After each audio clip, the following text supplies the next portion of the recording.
তাহলে প্রয়োজন হচ্ছে এই স্বপ্নটাকে পুষে রাখা, লালন করা, ওকে বাড়তে দেয়া। একটি বৃক্ষ যখন আপনি রোপণ করবেন, ওকে স্বয়ংক্রিয়ভাবে ফল ফুল বা অর্থ দিতে পারবে? ওকে খরা মৌসুমে জল দিতে হবে, বর্ষায় জল সরাতে হবে, সার দিতে হবে, ছাগল গরুতে খাওয়া থেকে নিরাপত্তা দিতে হবে। তারপরে 10 বছর পরে ও একদিন ফল ফুল বা আমরা যা চাইছি সেটি দেবে। কিন্তু যদি সেটি না করে আমরা সেখান থেকে ফল ফুল চাই, তাহলে সেটি অন্যায় চাওয়া। মূলত আমরা আলাদিনের চেরাগের মতো দত্ত বের হয়ে আসবে, তার কাছে আমরা এইসব চাইতে অভ্যস্ত। এই কারণে আমরা বেশিরভাগ সময় নিজেদেরকে ব্যর্থ ভাবতে পছন্দ করি, যে কপালে নাই, আল্লাহ দেয় নাই, হয় নাই, হবে না, মামা নাই, খালু নাই, টাকা নাই।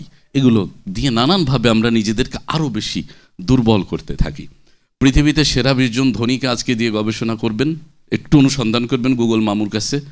এই 20 জন ধনীর কেউই বাবা মামার টাকায় ধনী হয় নাই, কেউ না, একজনও না। এবং যারা ধনী হয়েছে তারা নিজের ক্ষমতায়, এবং অধিকাংশই একেবারে শূন্য থেকে। কারোর সামান্য ছিল আর অধিকাংশই শূন্য থেকে। অতএব টাকাওয়ালার ছেলে টাকাওয়ালা হবে খুব একটা সম্ভাবনা নেই।